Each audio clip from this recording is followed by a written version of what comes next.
When people think of San Diego, they think of sunshine and, beaches and coconuts and, whatever. I don't know what they think of. San Diego is very, very different for me. I think of like all the punk rock kids and all these, all these dark, weird bands. It is crazy the amount of real art that comes out of this town, like significant art.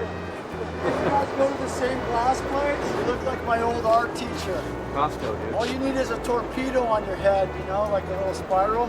Yeah. Thanks, see you guys. Take it easy, man. So anyway,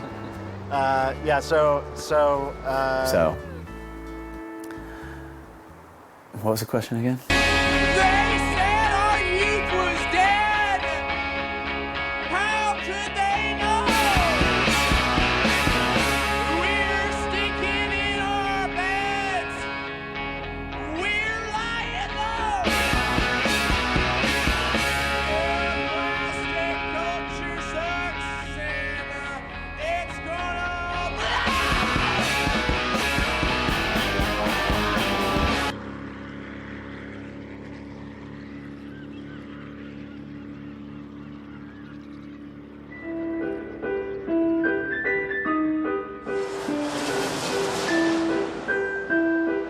This was our clubhouse. This was our home away from home. Tim May has made it possible. Thank God for him. And this is where we came and hung out. We're supposed to be the next Seattle. That's what all the newspapers say, But evidently it didn't work out that way.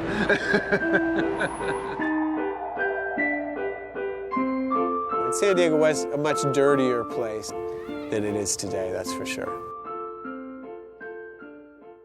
If you lived in downtown San Diego, you were at the end of your rope.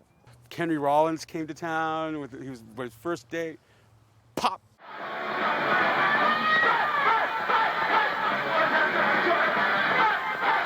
Because it was a very violent, mashing faces, violent scene.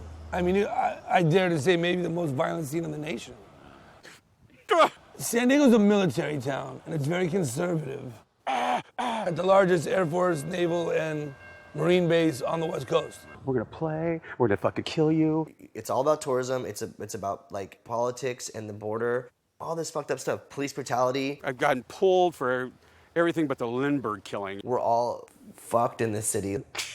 This bottle hits me on the side of the head. Broke his nose, welcome to San Diego. Pop. Opportunities were much more limited back then. I mean, ask Tim. We put on shows at Adams Avenue Theater, Wabash Hall, Fairmount Hall, Lions Club, wherever you could talk them into renting you the space. It was all young, youthful, and innocent, and you could be whoever you wanted to be. There was no, okay, well, I'm hardcore and you're punk, or, I'm ska, I'm this, that, I'm mod. It wasn't any of that. It might not have been like punk rock necessarily by definition, but by my definition, it was completely punk rock. So it was pretty tight-knit, but then later on you got a lot of factions, and then you started getting the skinheads. They were a lot bigger, a lot older, a lot meaner, a lot stupider.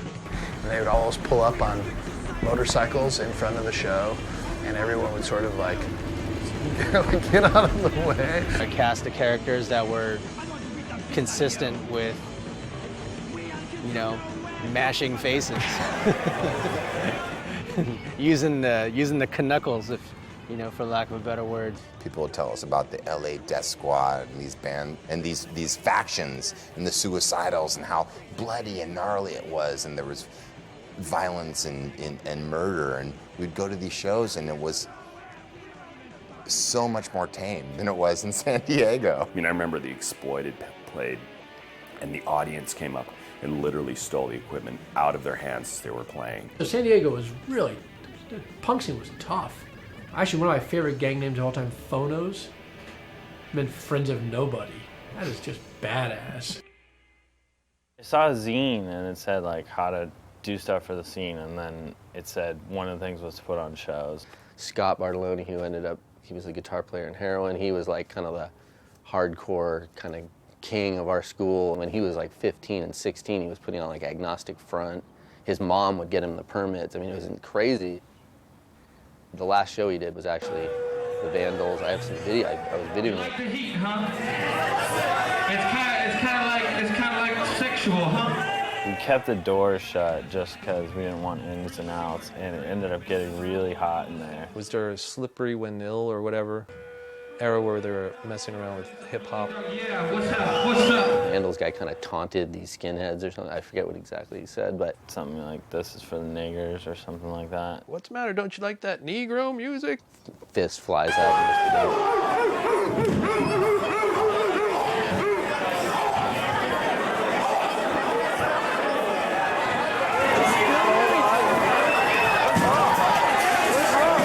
All the skins were just taking all the equipment, like stacks of speakers and things, just watching it go boom.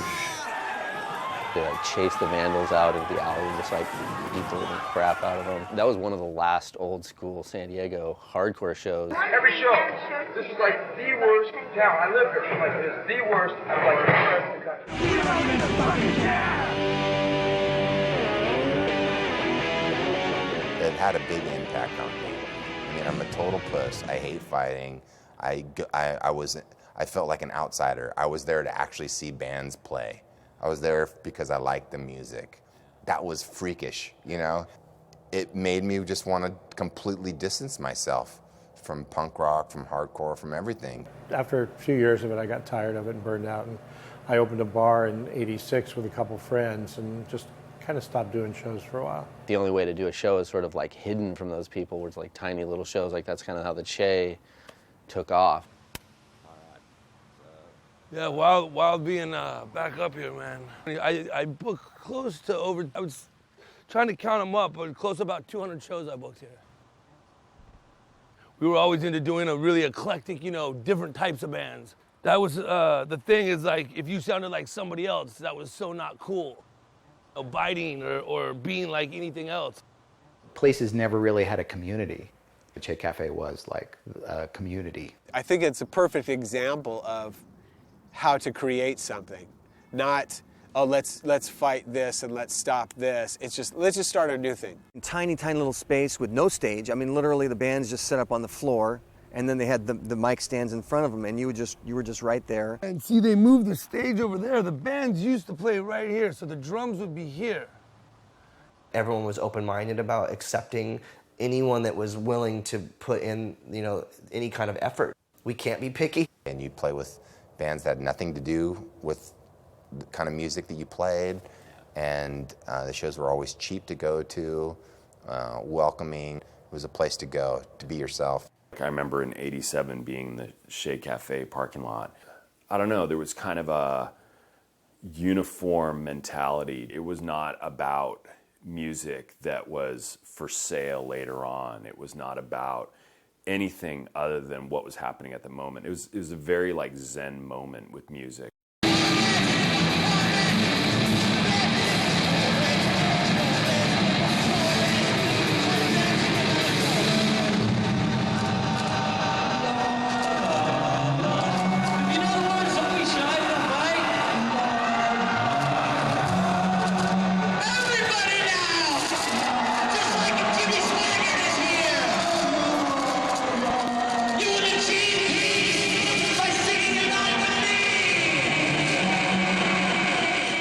Born in San Diego. My family's been in San Diego since the 19th century. And this room you're sitting in, I built. I mean, that's a statement right there. I mean, political statement. You can sing all the fucking songs you want, you know. If it was not for people like Bob Barley, like I would not be standing here talking to you about Unbroken, hands down. Like he is the reason that a whole thing got kickstarted down in San Diego. When he ran for mayor of Chula Vista, his slogan was new leadership. And Bob is definitely a leader, and I think we all saw that in him. We're supposed to be here to try to unite San Diego and Tijuana. It's one fucking city after all. See if we can get closer to you guys and and we live in Washington, D.C., or you guys live in Mexico City. We should be one.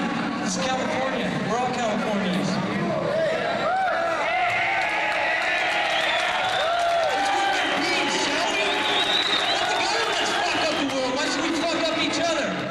And we used to have shows in his backyard. He had a studio area that he would throw shows, and bands would come through town. Our first like punk show was here. All the amenity kids. I was shocked how many people came. The one I went to.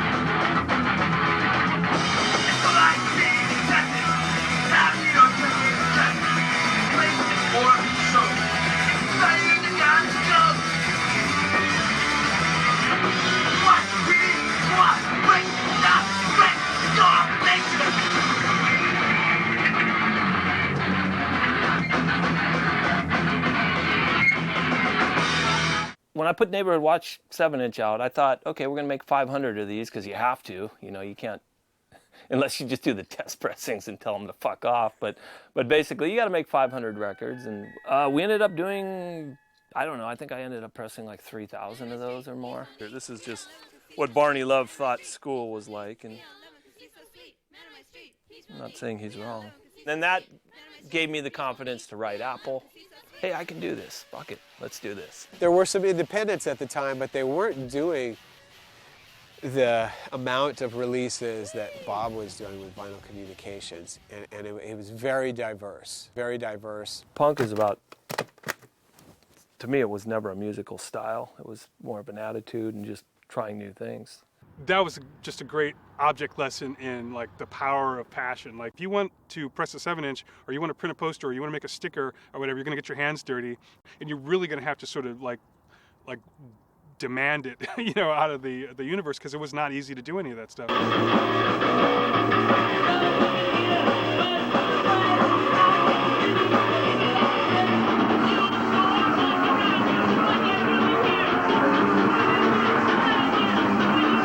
It was just about being in a band and being part of something. And whether or not you were any good didn't even matter that much, as long as you're having fun doing it. Fucking incredible.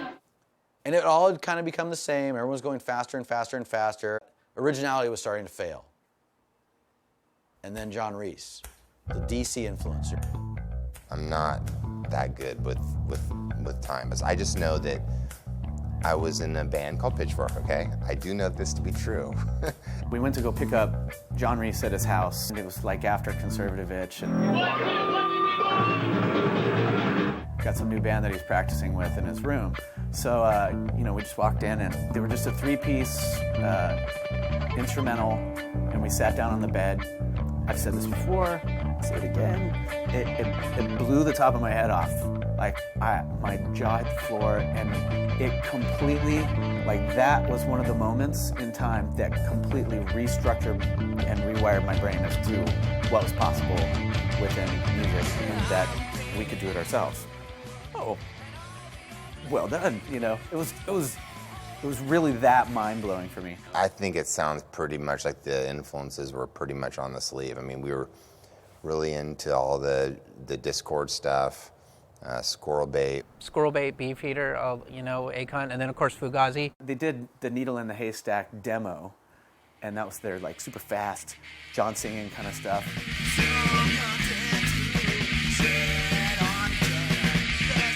I thought it was really good, but then when they got Rick, I don't know, everything just clicked and it was perfect, and the rest is history.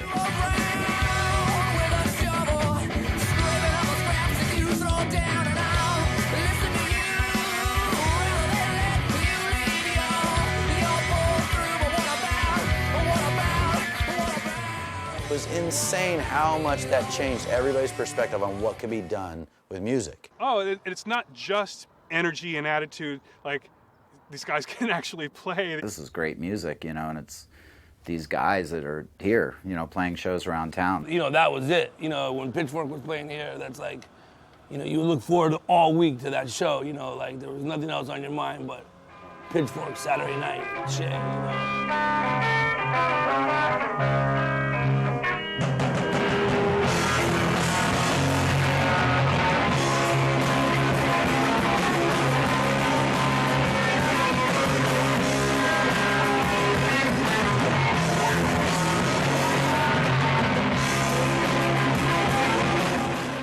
We would play with Pitchfork.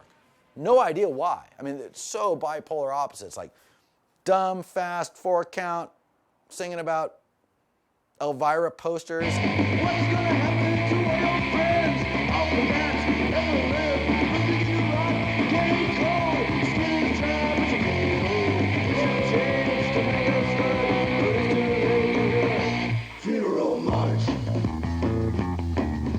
And then, whoa, like heavy, deep, emotional, nice day stuff. A lot of us kind of felt like, that's it. Yeah, I had my run. It's over. You know, because that, for me, impossible. You know what I mean? Like, that's leaps and bounds beyond what anybody was thinking. That broke it open.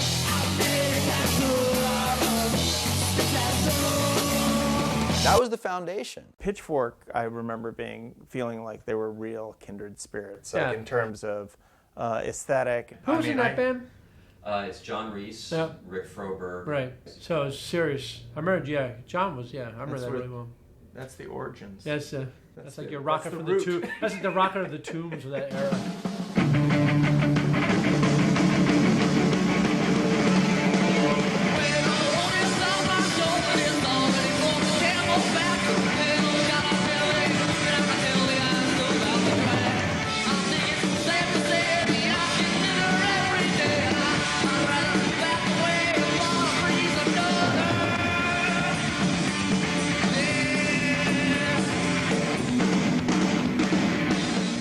Nobody wanted to copy each other's deal or copy each other. I think everybody was just trying to kind of do their own thing. And I think partly because of the sort of hopelessness of the music climate. And it was, yeah, we can do whatever we want because we're just doing this with our friends here anyway.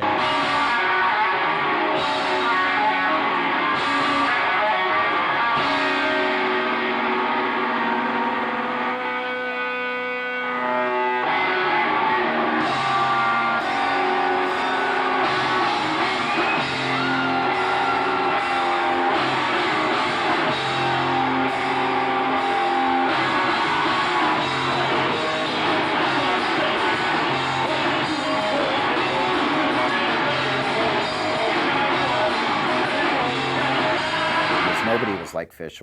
Nobody had a singer like Ryan Fox. You know?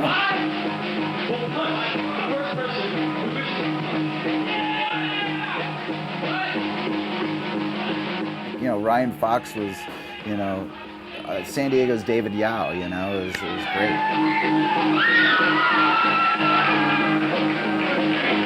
Yeah, super inspiring. I mean, because Brian was always a big nut and always doing ridiculous things.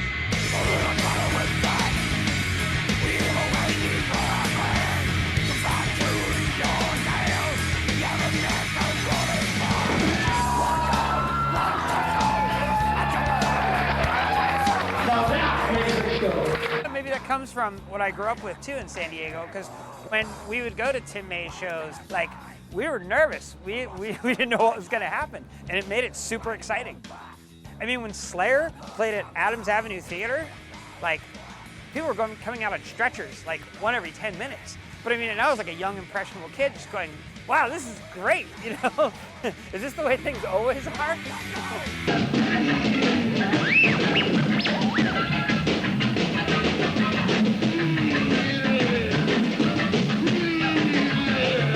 Crash Trip is the greatest live band experience anyone could ever have. Yeah, Fugazi is amazing. Sorry Like Jay is amazing. Crash Trip, you could get killed.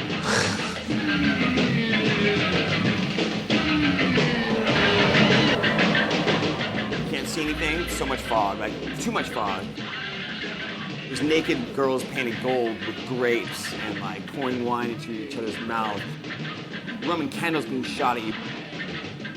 Everybody is covered in matter, blood, or ashes. Weird sounds radiating from these weird instruments that they're playing.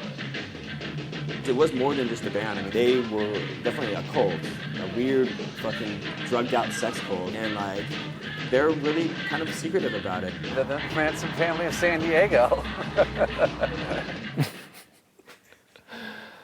I don't know about that. I think it was religious for some people, you know, or approach religious experiences or just therapy even. You know, we would get a lot of letters from people.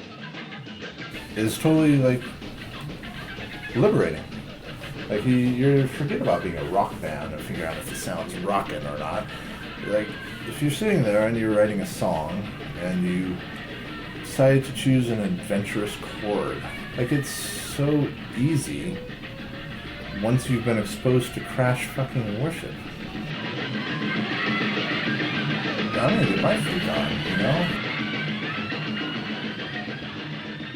A lot of people didn't even believe that we were from San Diego because they just couldn't believe that something like that would come from San Diego. Let's take one.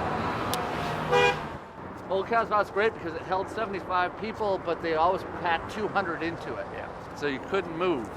And it smelled like a cesspool and smoke and old dirty beer and dirty sweat socks.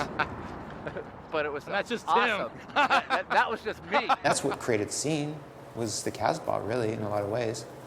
Because it was, I don't know, they just were good to us. Almost any night of the week, you could go out and see one of your friends' bands playing. If you chronologically follow anything Tim Mays does, you have the San Diego scene in a nutshell. Tim booked my shitty first punk band. Like, we got to open for the Bad Brains. So, I love that guy.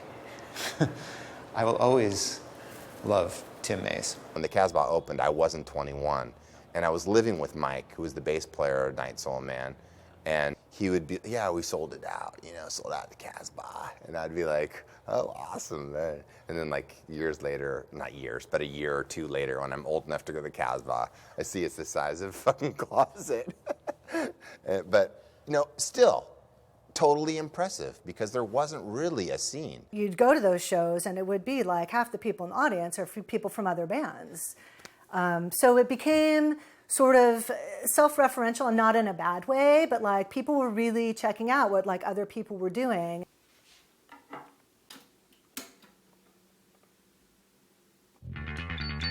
I remember just getting that first Jehu record and just putting it on and staring at it the whole way through. Like, it was clear vinyl, and I was just like, what is this thing?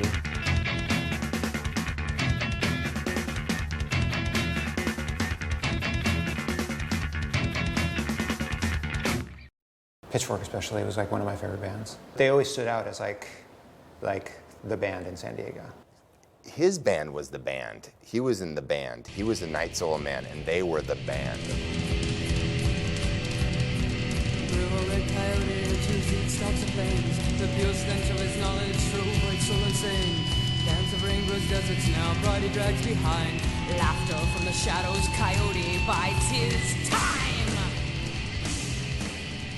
That was the band that introduced us to the notion of a rhythm section. There's roles that you play, and the drummer should be in this zone, and the bass should be happening like this, and the guitar should be kind of up here, and the vocalist should be here, and it should kind of all come together and should be this thing, you know? And I was like, oh, I get it, you know? Gotta totally steal that rhythm section. Now that I know what a rhythm section is, we gotta like get that. I was kind of assuming it was going to be sort of like Pitchfork 2 or something, but I remember when I started playing with them, like John introduced me to Bastro and Slint. And that fucked my shit up.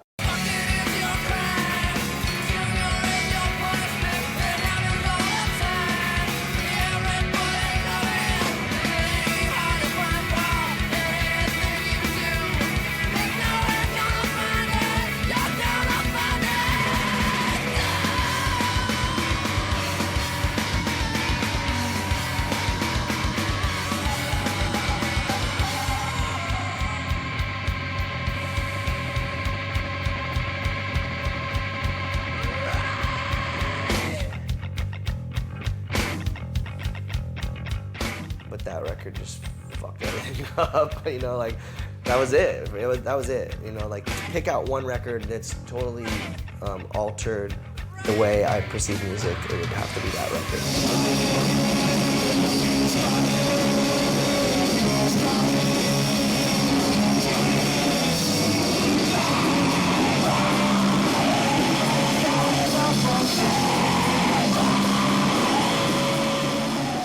In a weird kind of way, Rocket was kind of me coming back to punk rock after the violence, as we talked about earlier, you know, the early violence from the shows and stuff in the 80s and the mid-80s, and rejecting that and dropping out of that scene. For me, it was like coming back, like, is it safe? You know, kind of coming back to the music that I really love. I'd like to please ask everyone to not hurt each other and have a good time. We are 10 minutes away from New Year's. There's some good folks here tonight, so be careful. And remember, there's more cool people here than bad people, so.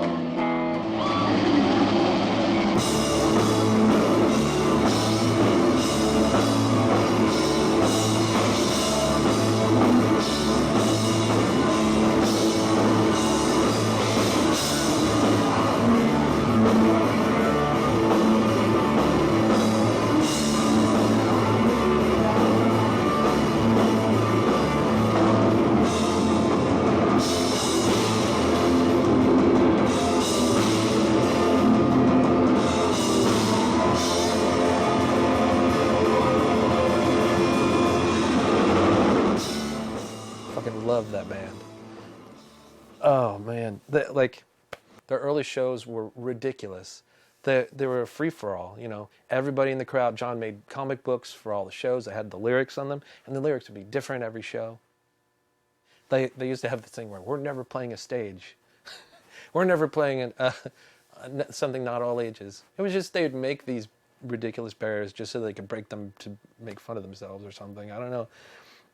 It's so fucking fun. We were down for that shit, you know, and they were cool and they were our friends. And I was obsessed with Pitchfork, but it's kind of rock and roll. And I was like, I want to hear Crossed Out. You know, I want to hear, like, I don't know, something evil, you know. If you liked Jehu, you kind of liked Jehu. If you liked Rocket, you kind of liked Rocket. And there was sure a lot of crossover, but most of my friends, it was like you kind of almost like preferred one or the other. And I was more of a Jehu kind of sound. You're Jehu or you're Rocket.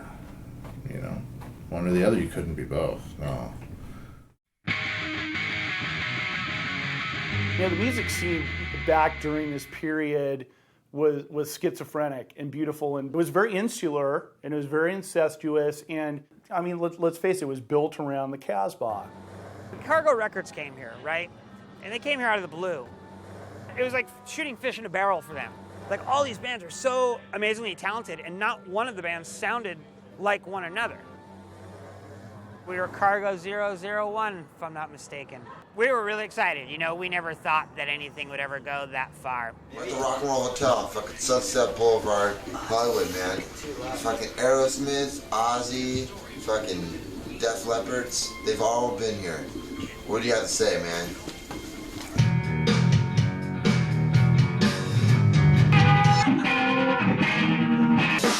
Matt from Wild One is not here, but that's cool. These guys are making it up by drinking Sharps and Sharpies. What are you drinking? Ooh, looks like Prescott's cutting loose with some light beer. Fuck, man. The Def Leppards were here, man. Hey, we fucking recorded 2 songs today. Only took 12 hours. That's cool. That's 6 hours. That's $480. That's $240 a song. Cargo was, I guess, what you call, or for lack of a better term, like an official label, indie label. Although San Diego scene was full of amazing indie labels, so not to say that they weren't official, but very DIY. This is a Physics 7-inch. It's kind of like the Faust record, where it's all black. You can see there's artwork on it, but it's actually black as well. And the record is all black with no information, as well as the back is written in all black. So it's definitely conceptual. Goldenrod 001.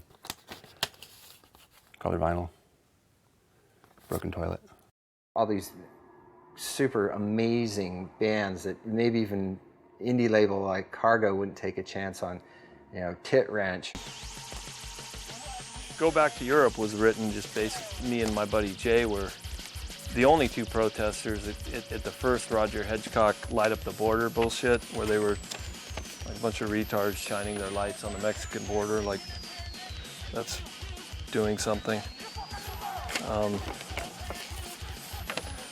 So I was sitting in the back of Jay's truck with a sign that says "Go Back to Europe," and we just drove by all these rednecks. Did you make any sort of headway with the people you talked to? No. It wasn't a discussion per se.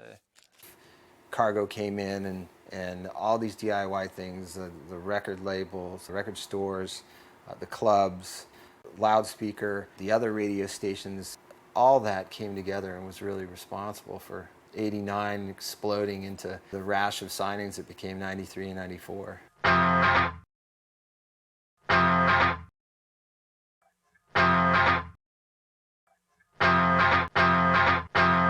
The power of one song, one record. Boom. That record took over and changed the whole world.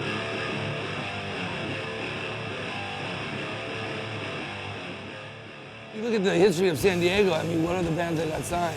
Rat and Iron Butterfly. I always told you, California is the place to be. Nobody knew we existed. Like, the music industry didn't know we were here. There weren't any bands that were on MTV. We were going to the Casbah, like, we could do better than this, couldn't we? Or at like, least as good. Yeah, at you least know, as good, and we get free beer. Be that crappy. Yeah, it's like we could just come up here and, you know, skronk around and that'd work. Instead of pay for the show, get in free, maybe get a few drinks. And it totally worked. Is there somebody there called Glenn? Glenn? Is there somebody there called Glenn? He's not in right now. Could I take a message? You could do, yeah. I'm phoning from London to talk to him about Truman's Water. These guys advertised, and they were just like, singer needed, brain optional. And then they like listed Sonic Youth, Loop, and Dinosaur Jr., but we just said Dino Jr. And so people would call up and say, yeah, is Dino there? It was the most ridiculous like audition because I got there and they're like, they basically had a rehearsal in front of me, like, here, we're going to do our songs. And I'm like, yeah, I like your songs. They're good songs, you know.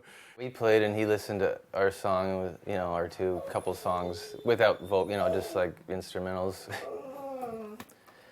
Pardon the dog, he's got amnesia. Glenn could play guitar and sing. Yeah. And we're like, wow, look at that coordination, you know. We were sold. Yeah. It's so funny. They were around for like 6 months, and they were like a different band with different songs every time I saw them. Like the first time we all played together, I think they had like twice as many people. Glenn was playing the drums. I think the first song that you guys played for me was Genelope.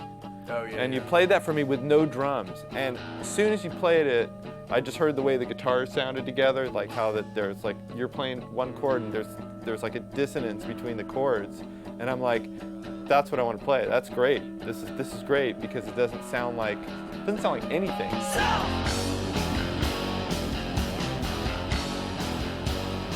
What do you want to know? Well, I mean, I don't even know where you are, you know. Well, we're in San Diego. Right. The first time I ever saw Truman's Water, Glenn is standing on the chair, and he's doing face plants, bam, onto the ground, boom. It's like, ow. And he was like injuring himself, you know, for the music. There's something about something ruthless and kind of drunk and irrational about Truman's. Irrational is a really key quality to them. That's very good word for what they did. Yeah. Spastic is a really good word to describe Truman's Water. It was a fit, a spastic, beautiful fit.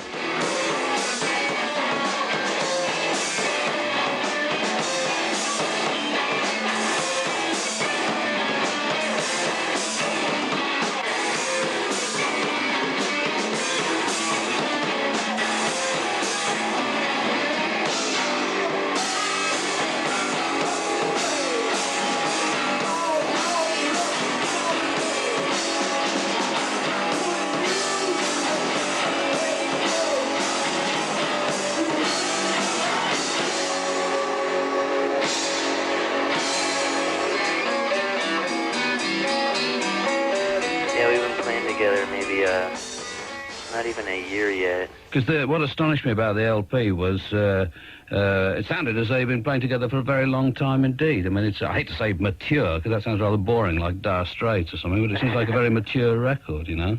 We're like, well, it costs the same amount of money to press up a single as an album, just about, and let's just write an album. You know, it's just write a bunch of songs. We're like, okay. Yeah, it makes you look more legit. Yeah, put out a record. Product. Yeah. We're going to be playing it later on tonight, and I suspect that when I do, there's going to be a great deal of interest in the record. I'm 19 years old, and we practiced for a week, and next thing you know, we're flying to England to do a Peel session, which it just didn't make any sense. The whole thing didn't make any sense. Interscope, believe it or not, they wanted Jehu. Then, you know, everybody found out about Rocket, and then, of course, Rocket is definitely more major label friendly. When we were in Cargo, it wasn't like, this is our spiritual home. Even though I worked there, maybe you could say because I worked there, I was like, I think we can do better. It was insane. Like, every label I'd ever heard of was calling me and talking to me about Rocket and Jehu, and talking disgusting amounts of money. At the time, there was no other contract like ours in the world, and I'm not talking monetarily. They let us put out 7-inch records, 7-inch singles with other labels was unheard of. And Interscope gave them tour support. Do you know the free charity tour?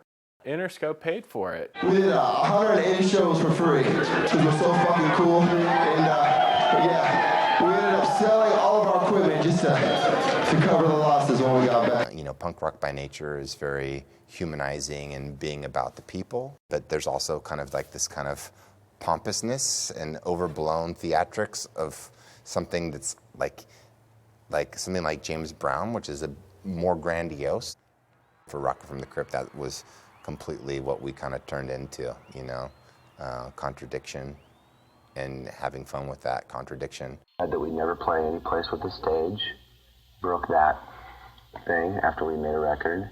I've never seen anyone lie to the media more than John. Went on tour in a Ryder truck. Someone died and that was with us, one of our roadies, froze to death. Wow. Yeah. You're serious? Yeah. Even though they were signed to Interscope, Jehu didn't change. We're going on tour in like 3 weeks. We have to go to places like Shreveport, Louisiana. We're from Southern California. We're pussies. Believe that. Rocket was more willing to experiment with commercialism, I guess, like making a video.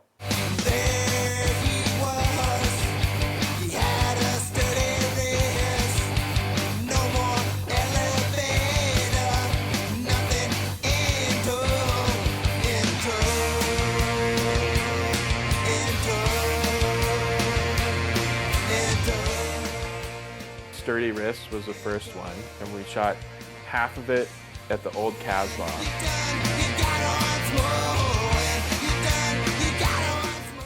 And then we had a luau, and that was the video.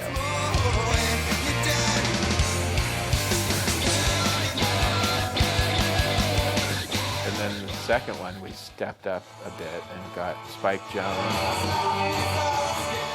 There's no doubt in my mind that John knew the momentum that was going with Rocket, and that if you wanted to try to make this commercially successful, you keep going.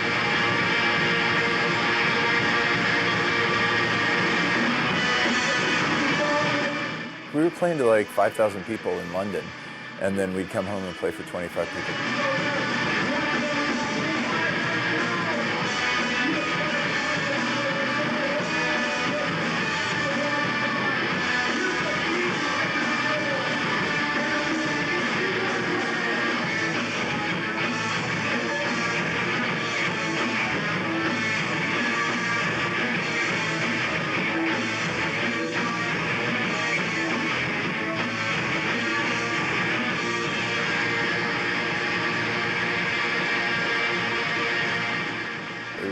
Really surreal, you know. It was literally me and my friend standing in front of them, and like I think the other band left because they didn't like Truman's Water. One of the greatest shows we ever played was Power Dresser, Custom Floor, and Truman's Water. In my little brain, that's like an all-star lineup.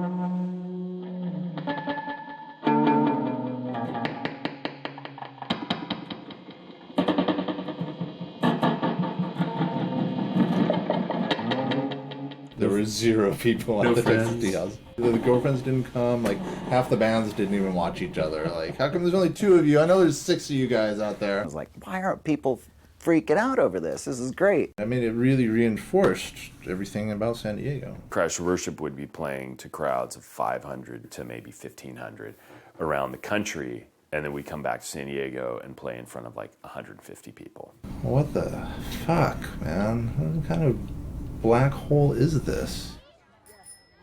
With Rocket, we practiced, we practiced like 7 days a week. We really did. Sometimes 6, rarely 5, but usually almost every day. And 8-hour practices, and it was overkill. I mean, let's be honest. I was standing in the hall, in the aisleway of the van with all the guys in there, like saying, Interscope is asking if we'll extend this tour. They want to keep working this record. They think they're getting some mileage out of Ditch Digger, and they want to do a 3rd video and this and that. And like, it was, I just remember them being so pissed off at me and being like, you're becoming one of them. You suck. It's Jehu's turn.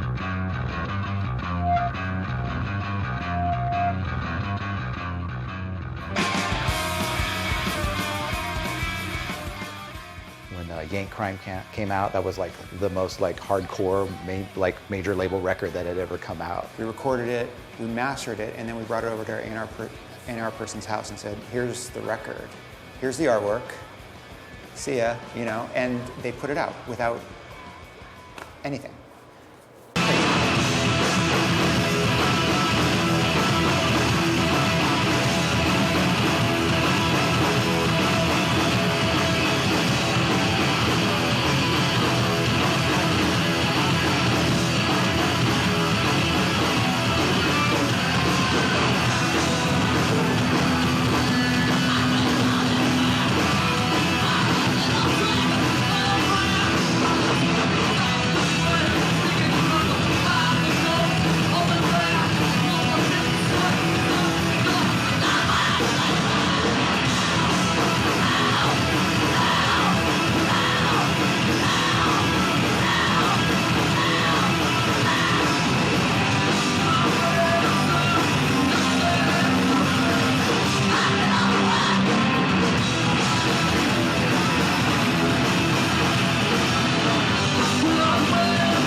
So I don't know what they saw in us. I think we were, at that point, we were probably just a tax write-off or something, like maybe cred for the label or something.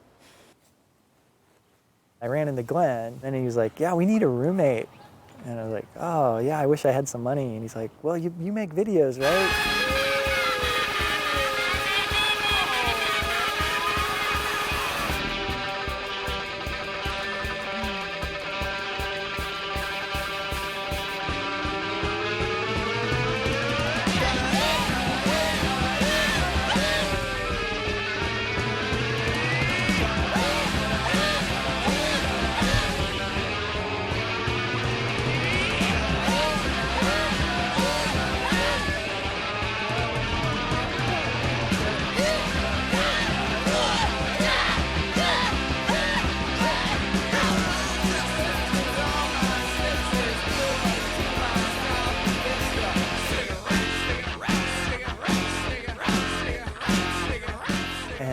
Glenn was like, you know what? I hate having to find the microphone on stage. Why don't you sing for us? Louder. It's too bad you don't play drums. He'd never played drums, pretty much.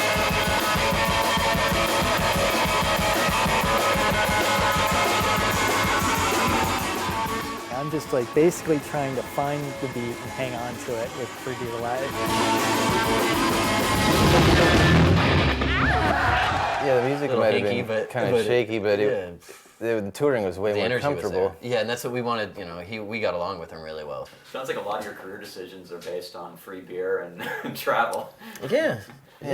And not breaking up the band by signing to a major label or something. The band A Miniature come from what many consider to be the next fertile alternative music scene, San Diego, California. It was some place with, I just remember palm trees around it and purple lights. You know, like right there in the heart of Hollywood and that Sunset Strip.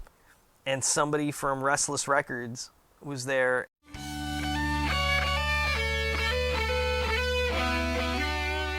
The story I'll tell is probably the same in 100 cities across the U.S. with bands that they want to get signed and want to get their music out there, but then maybe we have to do a deal with the devil or something. You'll be sorry.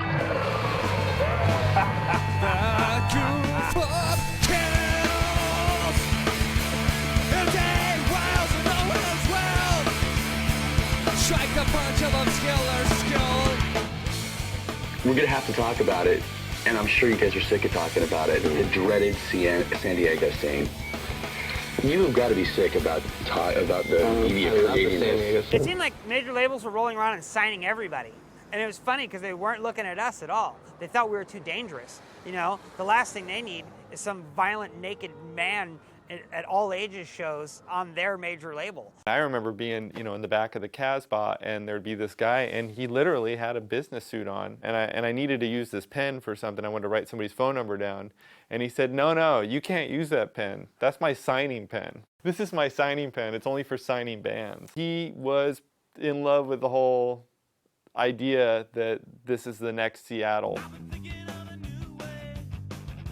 It was right before Kurt Cobain offed himself, so the bloom wasn't quite off that rose, and they were looking for, the next city and the next city and the next city. Any A&R person coming from a major label to San Diego at that time was just going with the fever. San Diego is the next Seattle, and we've got to get down there and we have to sign something.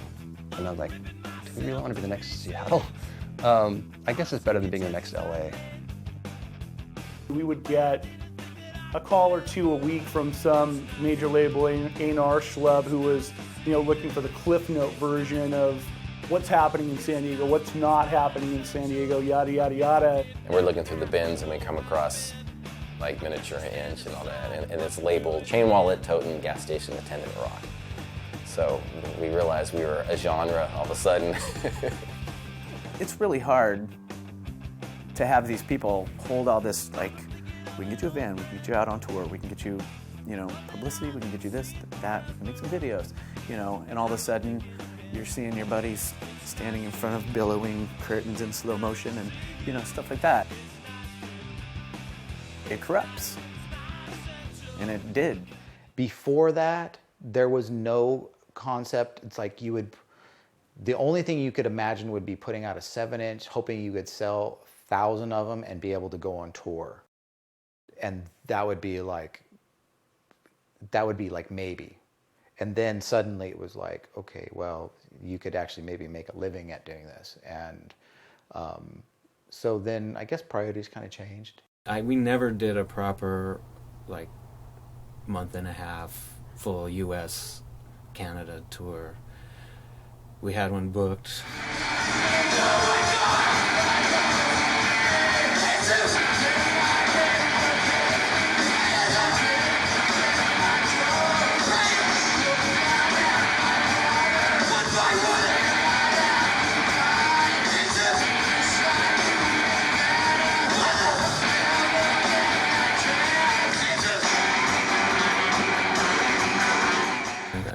Because of another band member's other priorities with his other band.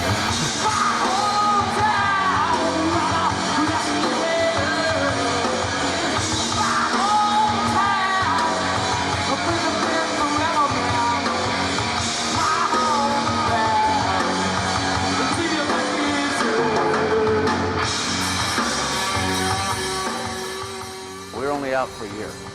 And then we got picked up by Atlantic. They signed us for a 2-record deal, and They gave us a bunch of money. We got and we got to live on the record dime, on the record company's dime for about 7-8 years. And we're very happy campers. Good way to spend your 20s. Were you surprised though? Not at all. Everybody was making money at that point. Back then, if you didn't have a record deal, you might as well have, you probably were a leper. Because at one point, everybody had a record deal. You look at a band like Rust, and this is me talking personally because this was my band and I wrote the music. They knew Rust was a fucking joke. Everybody knew it. It's like, this is to make money, you know, we got the pretty boys in there, you know, the ugly guys writing the music, you know, this is strictly to make money, you know. Casbah, pause! What's going to sell music? Rust or Creedle? Rust is going to sell music to the masses. Creedle will sell music to people who understand music.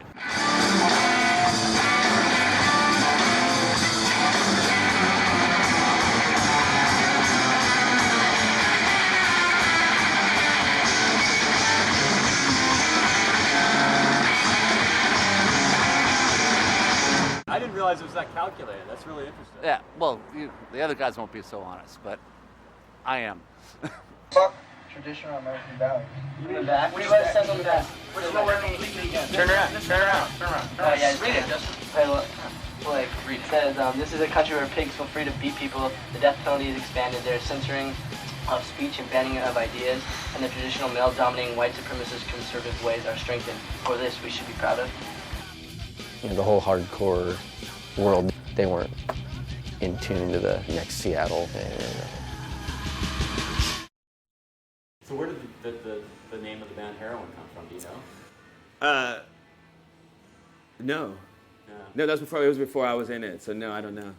We just kind of saw it as, you know, like status symbols and things you obsess over and get addicted to, cars and material possessions may as well just kind of be heroin. Dirty name too, very dirty. Like, I felt like it was just like, ooh, heroin, you know, like, but whatever, it was punk, you know.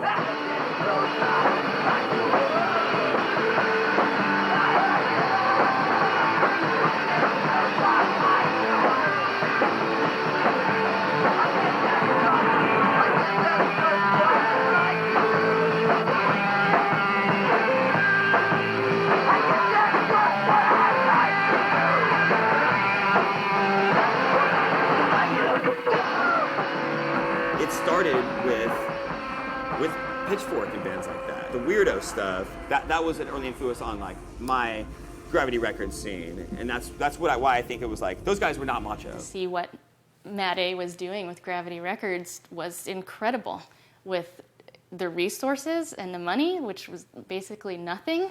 It was amazing, this creative force. Any band on Gravity never even got approached, I think, from any kind of, you know, cargo or anything like that. Even, you know, whereas like Rocket, they just, you know, they kind of went and scooped up all those Casbah bands. Let's get the fuck out of here and see the world, you know, rock and roll and travel. Two coolest things in the world. Let's merge these two and go. We'd be active and Rocket would be a little inactive, and then vice versa, just kind of leapfrogging each other. We just weren't able to keep the momentum going, you know.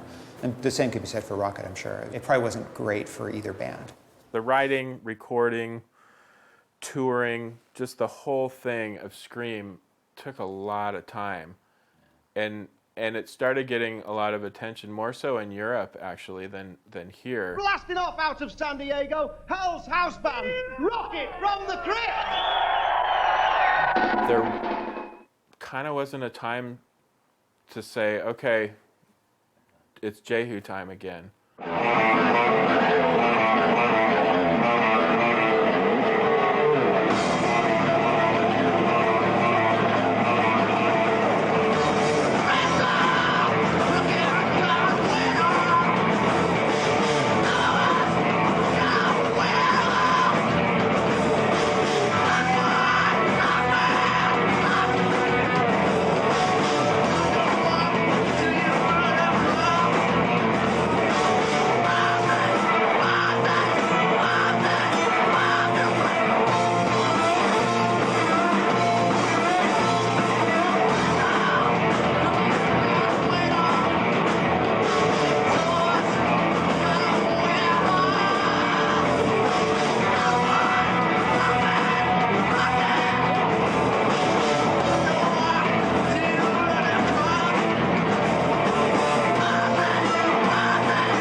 So yeah, I think Scream Dracula Scream killed Drive Like Jehu. They broke up Jehu to make Rocket. You're mortally offended for the rest of your life. You couldn't believe the sellout or something. I don't know what the hell we thought. I like Rocket.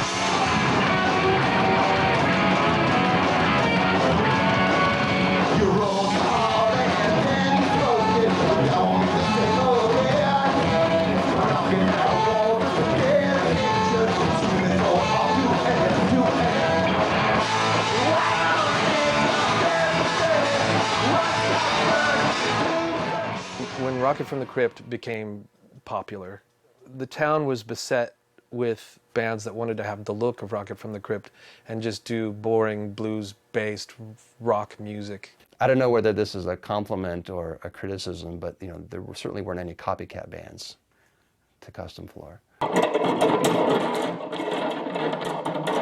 The kooky bands just got pressed that much farther down.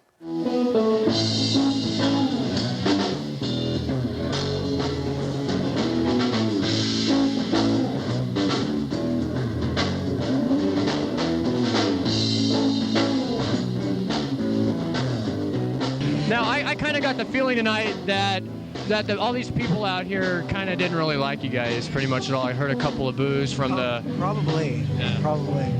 You know, I'd like to go on record and say that, you know, these people are... I'm leaving.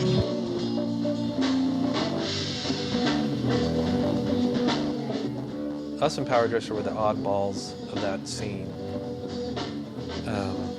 We were never cool, you know? So I'm out front of the old Lose Records, the first Lose Records. It used to be right here.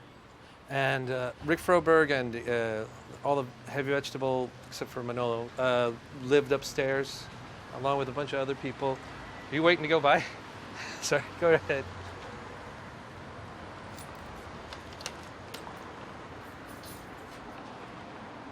When I lived above what used to be the old Lose, there was also an off-the-record across the street from that. So I'd get the stuff from the free bin, and I'd walk up here and sell it, and then I would get the stuff from these free bins and go down there and sell it to off-the-record, and I could usually get enough to get like a King Cobra and a burrito. Heavy Vegetables was my favorite band from San Diego.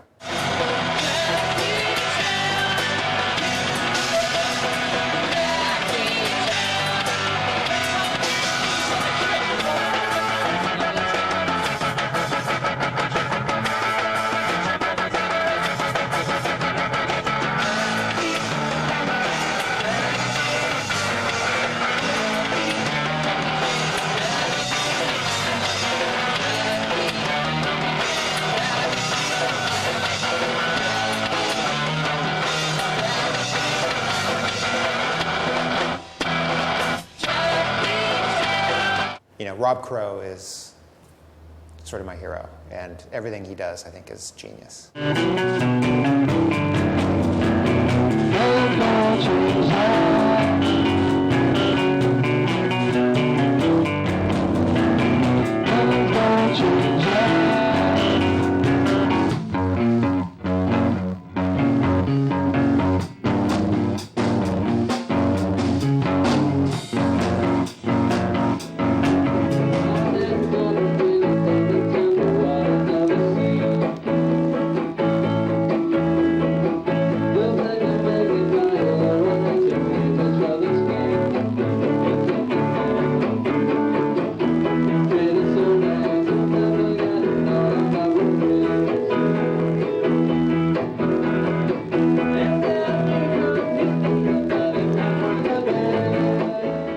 During that time, we did get a manager, and he did give us a lot of meetings with a lot of people. But I was like, I wanted to make people come over to my side. I didn't want to go over to somebody else's side. You know, man, it really gets to me how these young rookies come in here and try to cope with the big time. Well, we moved to San Diego because we the fire marshal came to our last show in New Orleans and shut it down. And we said, forget this, man. Like, we're too big for New Orleans. So we moved out to San Diego where we could play outdoor basketball courts in the sun. We had friends at Hits Magazine, which had a A&R hype column called Wheels and Deals. We got listed in that as a buzzin' band. That set the major label thing out of control. Cargo was going to put out a 7-inch on a sub-label called Silvertooth Records. We started getting calls at Cargo from, a major label guy at Atlantic, at MCA, digging around trying to get more information on this band. We knew at that point things were getting out of control and people were asking for music.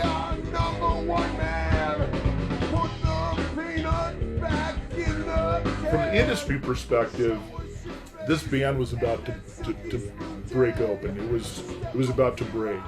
It ultimately got to the point where Spin Magazine included it as one of the greatest rock hoaxes of all time. To me, that was indicative of how out of control things had gotten in San Diego. It was like, San Diego's hot.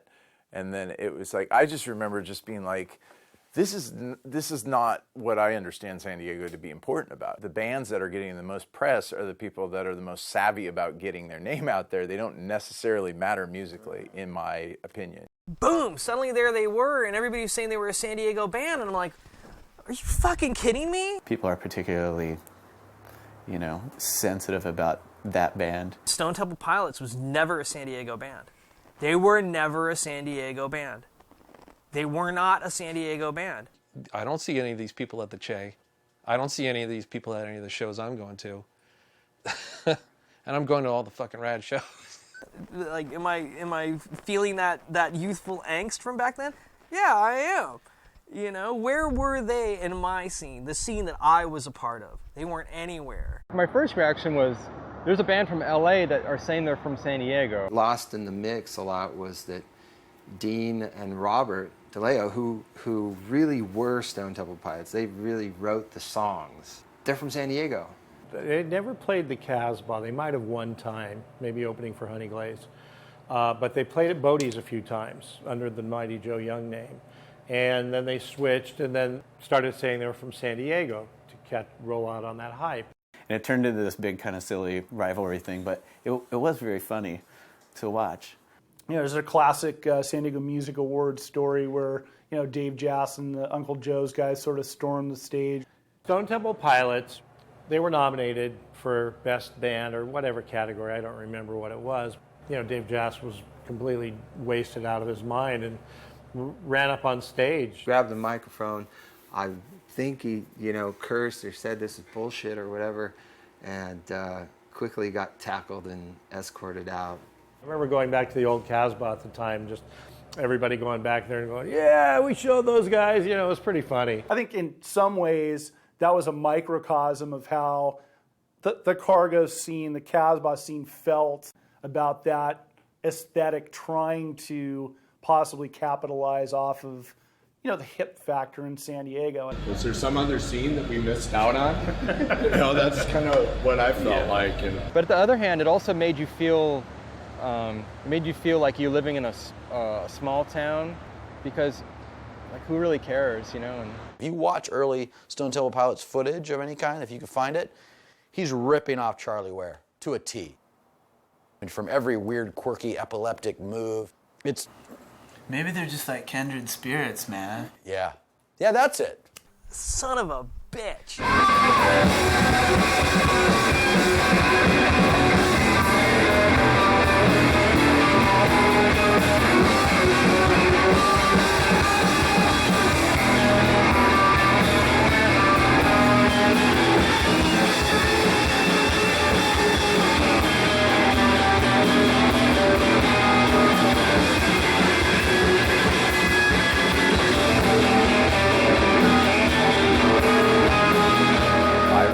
Thurston Moore, going like, hey, here's the guy that signed us and he signed Nirvana. Why don't you give him, the tapes of your new record?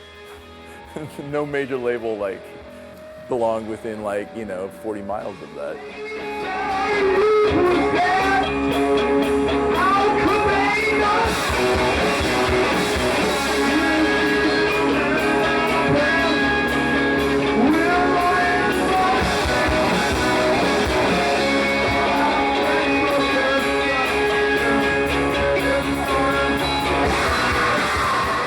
We already knew we weren't radio songs, friendly. yeah, we're not gonna wow everybody with some new kind of pop music. So let's just save ourselves and you trouble and just not do this. At the time it was like, why isn't this happening? We're out there doing it. And we weren't that good.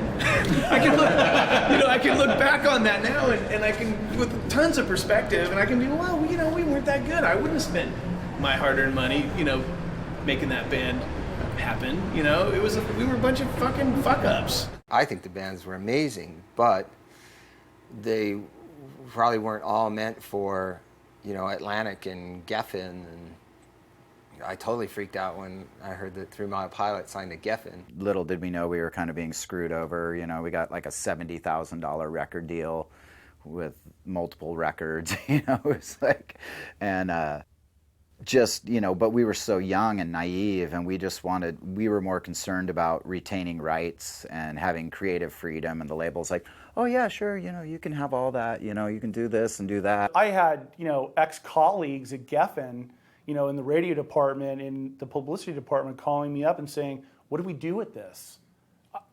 This is from Mars. We don't get this.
I remember hearing Scream Dracula Scream and Hot Charity and just being like, this is like going to be everywhere. You're just not going to be like, this is going to be played in shopping malls, ad nauseum. And it wasn't. And it was like, I didn't understand. Like I didn't get that. I was just like, how is this not like, mega platinum hit? Managing Big Drill Car in 1988 from my bedroom does not prepare you for dealing with 2 bands on a major label. I could go to Interscope and yell and scream, and they'd basically laugh at me and tell me to go home to San Diego.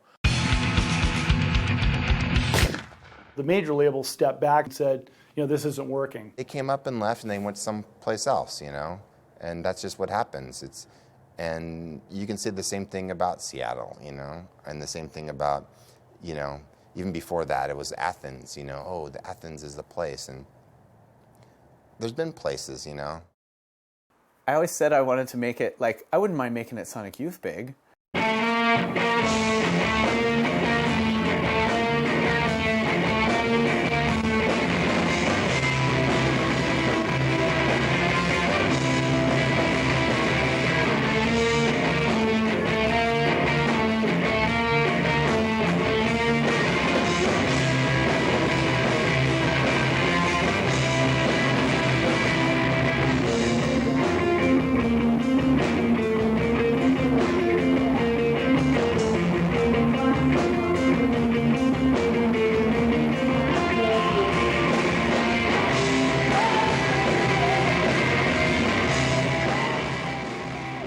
wanted to get to the point where we could sell out a Casbah-sized venue wherever we went every night. That was like cool. And then you'll go down the street and every once in a while a kid will have a No Knife shirt on and be like, yes!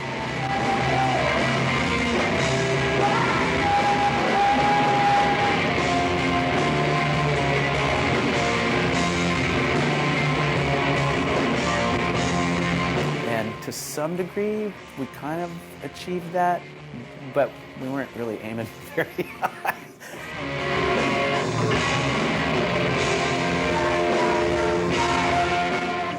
We were like, well, let's talk to some majors. Inch was like, yeah, let's get on Seed record. Rocket from the Crypt, let's do Lipstick.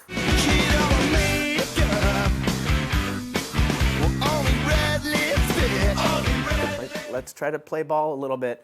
It only got so far, and then everybody's like, I'm not going to do that. Fuck that shit. You might be making too many dedications. This one's what you do for an outlet.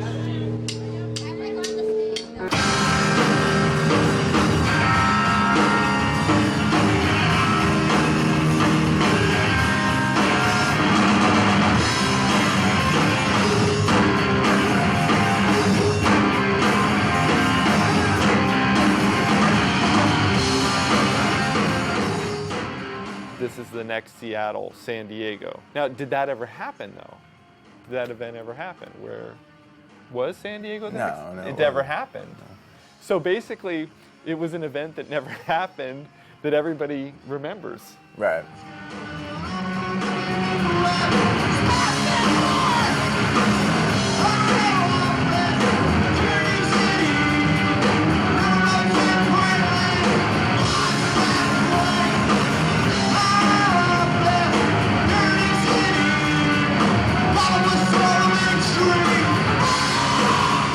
Like this big wave, and it just crescendoed, and then I'd come out a few times to see shows, and I'd met Jason Suarez, and he gave me like a Power Dresser record. I think he also gave me a 3 Mile Pilot record, and so I knew who those bands were before I moved out here, and then they, I think, all had broken up by the time we got here.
kind of feel this undercurrent happening, something bubbling under the surface.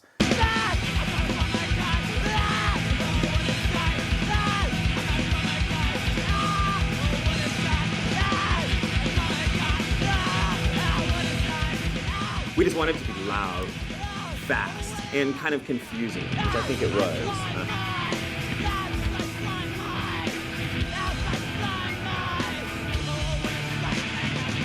I came home and went to a party with my girlfriend one time, and I was like, "Who are these people? They look so awesome! Like that. I wish I would have been a part of that." You know, I'm stuck with these old jerks with their chain wallets. These guys look they look like squiggles.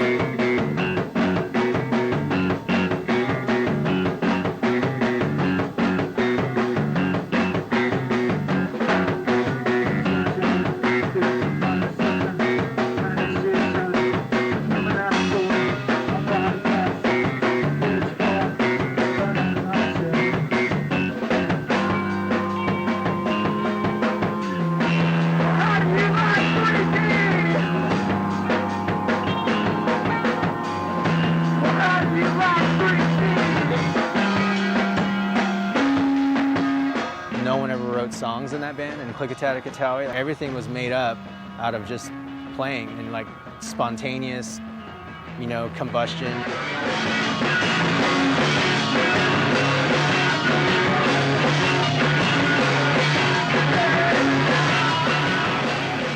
You guys want to do our introduction? Help us do an introduction? These punk rockers is down right there. You guys come for the show tonight? Oh, yeah. All right. You want to get set out? Yeah. What band is show for? We got Pitchfork. Yeah. Came for Pitchfork. Smart young lads. I don't want to like discredit myself or my fellow bandmates, but like with Struggle, you know, we were always like kind of remotely influenced by Downcast. And then with Swing Kids, it was like Drive Like Jehu. And then it's like, okay, well, Locust kind of came out of left field. And I remember everyone saying like, oh, it's people from Struggle and Swing Kids. And I'm like, yeah, but it's nothing like those bands.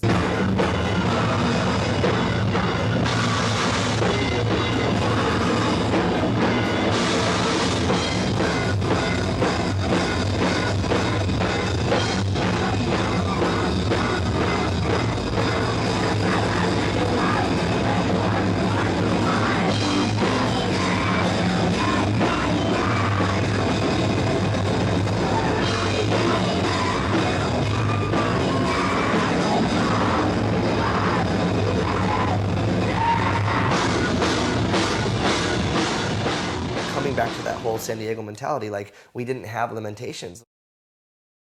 The first Locust record and the first Paladins record, like, I don't know what the time span between those things were, but yeah, they're wildly different, but they're also wildly the same. It seems to me that that's what San Diego did, was to circle back to where it started. The way these guys are still in bands, the way these guys are still friends, the way people are still kind of connected, it is still what it always was. You know, it only means to us, you know, us that dig it, who are here, that we're, you know, yeah, there's some people scattered and, you know, there's a guy in his underwear and, you know, in Germany who might care or whatever. But for the most part, it's for the people who are connected and there. I think that the San Diego music scene, like when I was younger, I think it made a pretty big impression on me. Because in the 90s, I thought it was this like music mecca. John Reese and Rick Froberg have been a part of my life for a long time. I can think of 4 of my friends who have unbroken tattoos. It was a real big deal for a lot of people where I live.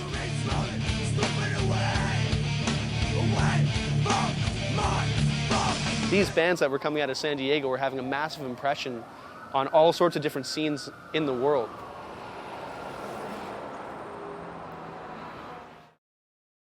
Down here in San Diego, everyone used to say, this is the next Seattle, and I used to hear that all the time. And I really believed that, because I thought what was happening down here was infinitely cooler. Infinitely cooler. You know, Tanner, Fishwife, Heavy Vegetable, and all these bands.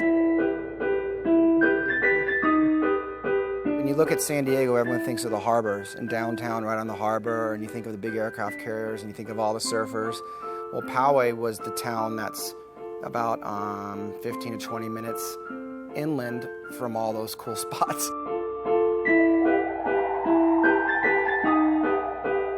The bet was that we wouldn't sell more than 5,000 records. And I probably would have believed that bet. I think we sold 5,000 records or something. I can't remember. It was like nothing. Blink's first record, Cheshire Cat, that was on Cargo, sold something like 70,000. And once it hit about 150,000 copies or some shit, he was selling his label to MCA Records. And the first band they wanted was Blink. The difference between that band and everybody else in San Diego is night and day, and it's really just they made it happen, you know? They did the things that you have to do to make it happen, and it worked. We used to debate length of intros because on radio you need the vocals to kick in. Like, it was a business as much as it was an art. It was just so cool to see somebody get that big, and for the average layman, when you were on the road and people go, where are you from, San Diego? They go, oh, Blink. If I had to guess who would have been the ones from San Diego to do that, well, Rocket from the Crypt at the time was exploding. Who should have it been? It should have been Rocket. who was it? It was Blink 182 and Jewel. That's what people think of when they hear San Diego. They think, oh, coffee shop, barefoot chick with a silly tooth, like singing, yodeling and shit. Which, respect, I think she has a wonderful voice and everything like that, and she worked very hard to cure, whatever. But, yeah, it was kind of a letdown after, like, look over here, look, this is the good shit.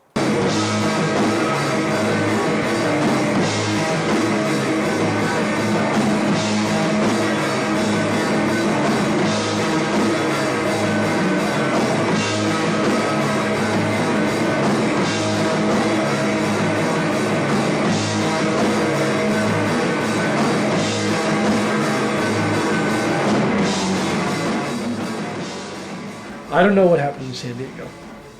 I don't know. I suspect that San Diego dwells in the shadows of Los Angeles, as Louisville dwells in the shadow of Chicago, and Washington dwells in the shadow of New York. And it's in the shadow where life begins, That's where the ideas can actually grow. They can grow enough that they become interesting. So when someone's going to say of Jewel or Blink or something like that because they've seen it on TV and they're going to think that's what San Diego is, not even close. Yeah, it's not my San Diego.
Thanks for the money, Atlantic.